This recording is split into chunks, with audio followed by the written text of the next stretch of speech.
ठीक है, मुफ्त ही मुफ्त। अब सबसे पहले इस पाठ के शब्दार्थ पर चर्चा कर लेते हैं। ठीक है, जैसे इसमें शब्द आए हुए हैं बंदरगाह। बंदरगाह किसको कहते हैं? सब समुद्र के किनारे जहाजों के ठहरने के स्थान को। ठीक है बेटा।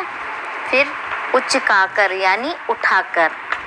मुफ्त बिना पैसे का। मुफ्त का अर्थ होता है जिस चीज के बदले में हमको कुछ देना नहीं है। कोलाहल यानी शोरगुल। अगला हक्के बक्के रह जाना यानी हैरान रह जाना। हर्ज, हर्ज का है नुकसान या घाटा। बोलते नहीं है इस काम में हर्ज ही क्या है, नुकसान ही क्या है।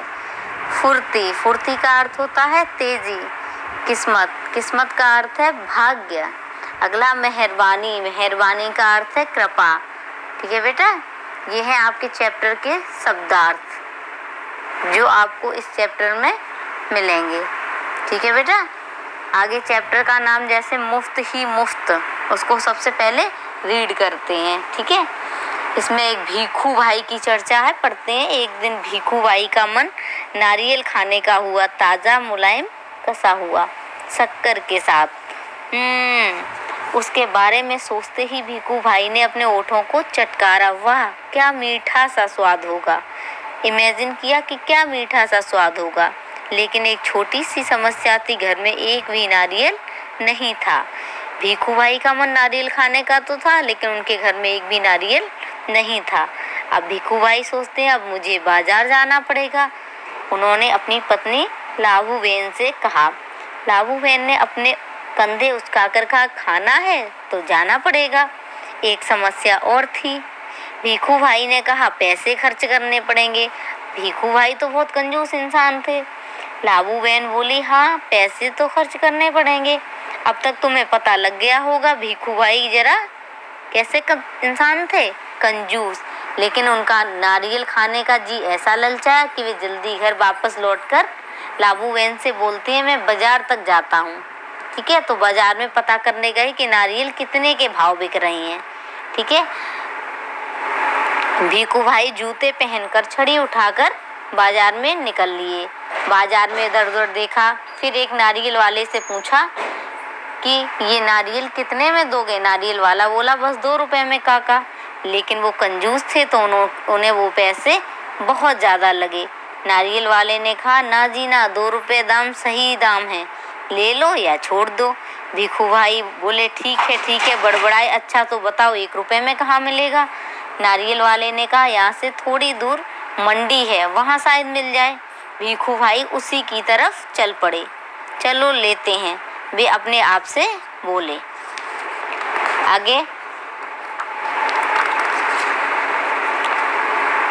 एक और मौका है, 1 रुपए की बचत हो जाएगी। उन्होंने क्या सोचा, भीखू भाई ने कंजूस इंसान थे तो उन्होंने सोचा कि एक और मौका है, इसी बहाने टहल लेंगे और रुपए की बचत कर देंगे।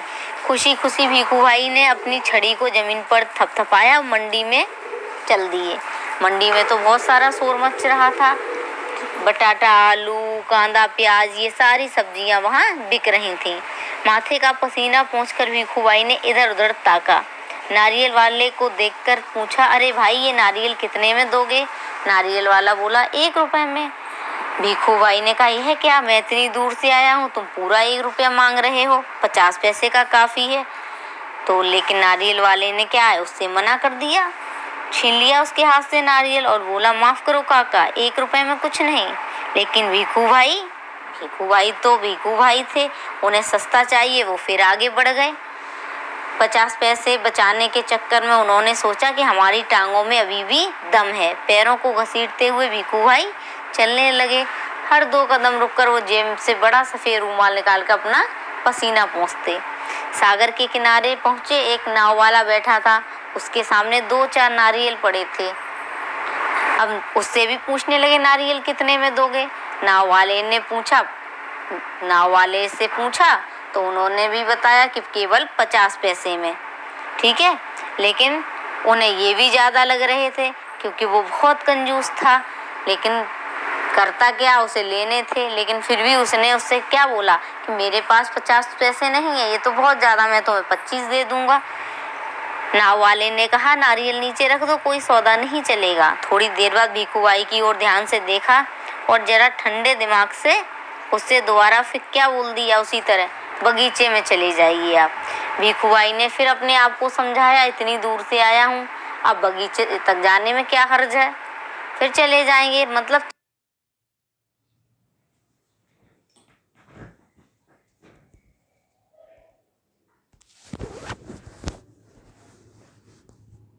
चल लेंगे, वो इतने कंजूस हैं, है ना बेटा। सच बात तो थी कि वो थक तो काफी चुके थे, लेकिन पैसे बचाने के ख्याल से उनमें क्या आ जाती थी, फुर्ती। भीखू भाई ने सोचा 2 गुना चलना पड़ेगा, लेकिन 4 आने बच तो जाएंगे, पैसे बचाने हैं। कंजूस मनुष्य होता है वो मेहनत कर लेगा, लेकिन पैसे बचाने का विचार करेगा। भीखू भाई नारियल के बगीचे में पहुंच गए। वहां के माली को जब उन्होंने देखा तो उससे भी वही बात पूछी कि नारियल कितने में बेचोगे।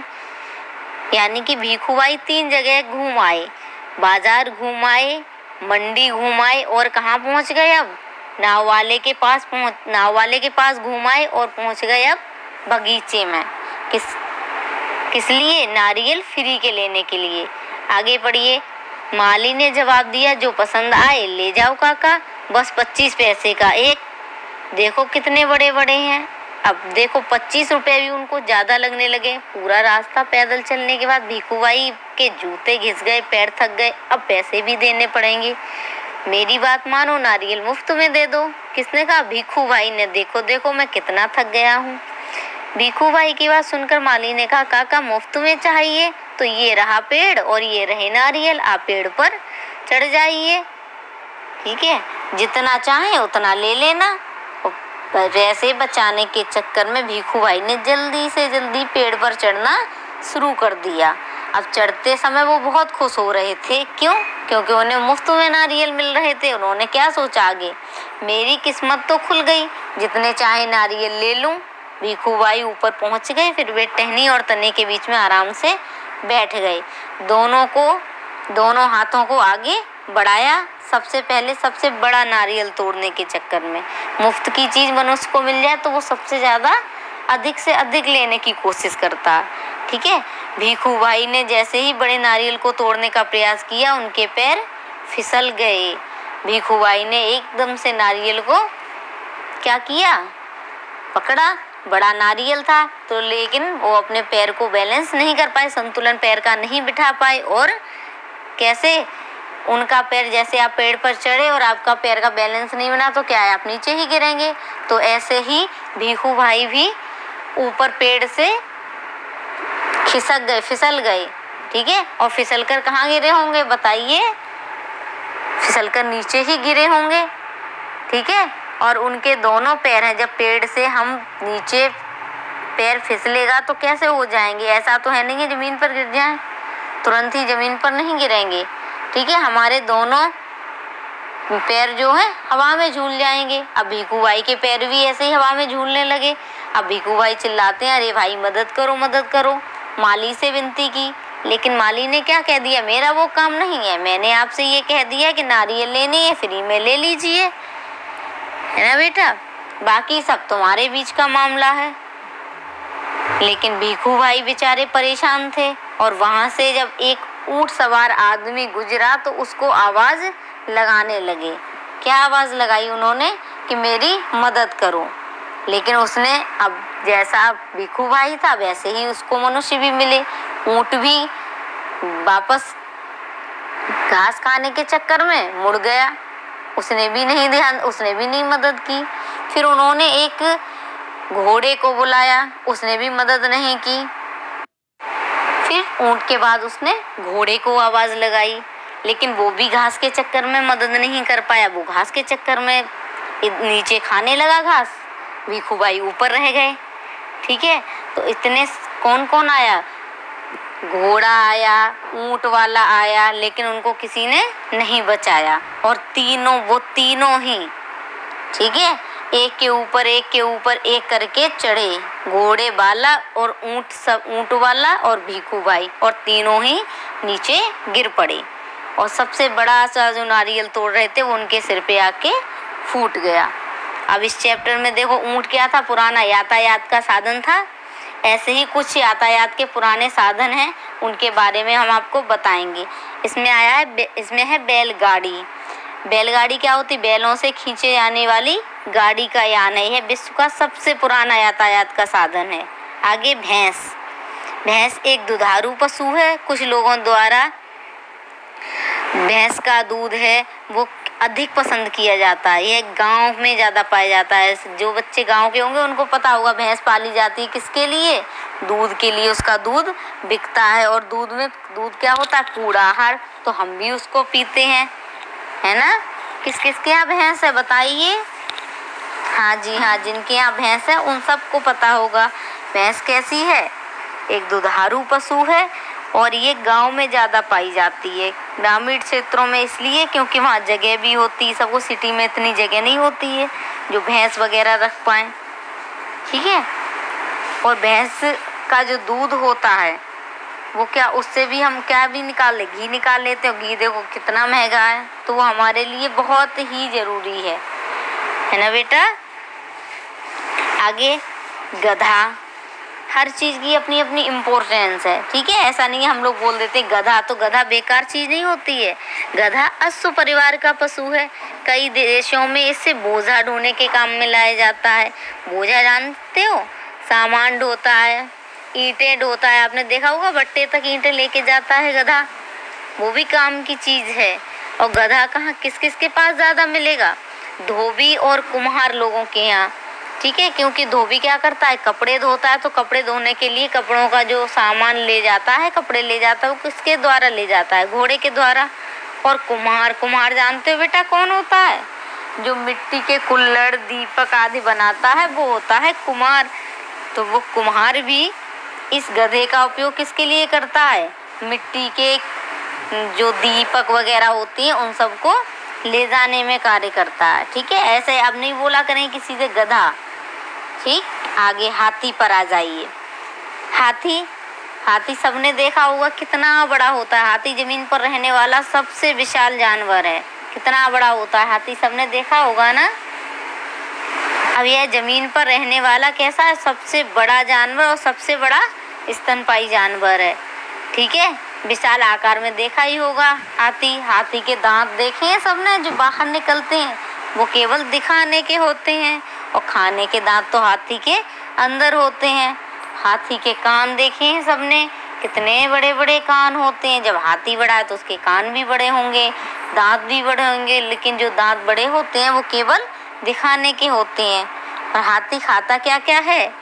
हाथी खाता है घास, पत्ते, ये सारी चीज़ें हाथी खाता है। अब कम मिलते हैं देखने को, पहले बहुत मिलते थे, अब धीमे धीमे कम हो गए हैं हाथी, जो दिखाई नहीं देते, ठीक। आगे घोड़ा या अश्व। घोड़े का दूसरा नाम होता है बेटा अश्व, ठीक है। अश्व मनुष्य से जुड़ा हुआ संसार का सबसे प्राचीन पालतू स्तनपोषी प्राणी है, ठीक है। संसार का सबसे पुराना, प्राचीन का अर्थ होता है पुराना, ठीक है। तो सबसे प्राचीन जमाने में पाया जाता था घोड़ा अभी भी पाया जाता है, लेकिन प्राचीन पालतू स्तनपोषी प्राणी है, ठीक है। लोग इसे पालते हैं। किस लिए पालते हैं? देखो सबने बैलगाड़ी तो देखी होंगी ना बच्चों। बैलगाड़ी में हम जब घोड़ा गाड़ी जो चलती हैं, घोड़ा गाड़ी पहले चलती थी, आप लोगों ने कम देखी होंगी, हमने बहुत देखी हैं। तो उसमें क्या करते थे? मनुष्य बैठ के जाता था, स्टेशन तक जाते थे। स्टेशन के लिए अब देखो 3 व्हीलर आ गए हैं, पहले घोड़े पर बैठ के जाते थे। ये भी बहुत अच्छी दौड़ लगाता है, ये दौड़ने में बहुत अच्छा होता है। और ये भी यातायात के काम में आता है। अगला है ऊंट कैमुलस जीनस के अंतर्गत आने वाला एक खुरधारी जीव है। अरबी ऊंट के कूबड़, जबकि बैक्टीरियम ऊंट के 2 कूबड़ होते हैं, ठीक है बेटा। 1-2 ऊंट बताए गए हैं। अरबी ऊंट में कितने कूबड़ होते हैं? 1, जबकि बैक्टीरियन ऊंट के 2 कूबड़ होते हैं। कूबड़ जानते हो बेटा, आपने ऊंट देखा होगा, ऊंट का ऊपर का, पीछे की तरफ देखना, ऊपर का हिस्सा कितना उठा हुआ होता है, उसी को हम कूबड़ बोलते हैं। इसका काम भी क्या होता है? बोझा ढोने के काम में आता है, ठीक है। ये बहुत ऊंचा होता है, इसीलिए तो भीखू भाई ने जब आवाज़ लगाई थी ऊंट को, तो सोचा ऊंट पर बैठ के ऊंट सवार उसको बचा लेगा। लेकिन जैसा भीखू भाई लालची थे, वैसे ही ऊंट भी निकला। वो भी घास खाने के चक्कर में अपना काम करने लगा और भीखू भाई को नहीं बचाया। आगे आते हैं प्रश्नोत्तर पर। आपने चैप्टर से क्या क्या सीखा? रेगिस्तान में बोझा कौन ढोता है? हाँ, ऊंट। किसानों का साथी कौन है? बताइए, आप लोग बताइए। बैल तथा भैंसा। कौन आदमियों की सवारी करवाता है? घोड़ा तथा हाथी। घोड़ा हाथी पर हम लोग भी बैठ सकते हैं। धोबियों का साथी कौन है बेटा? धोबी किस जानवर का उपयोग करते हैं? पढ़े थे ना अभी? गधा। Very good. स्थल का सबसे बड़ा जानवर क्या है? तो सबसे बड़े जानवर के बारे में अभी हमने पढ़ा था। सबसे बड़ा जानवर है हाथी। देखा था ना सबने? कुछ लोगों ने देखा होगा, लाइव भी देखा होगा, ठीक है। जिनने नहीं देखा होगा वो चित्र में देख लीजिए। ये चीजें पहले बहुत ज्यादा थी लेकिन अब कम हो गई हैं, ठीक है बेटा। अब जो भी चैप्टर रीड कर आया है उसको पढ़ेंगे और रिवाइज करेंगे। धन्यवाद।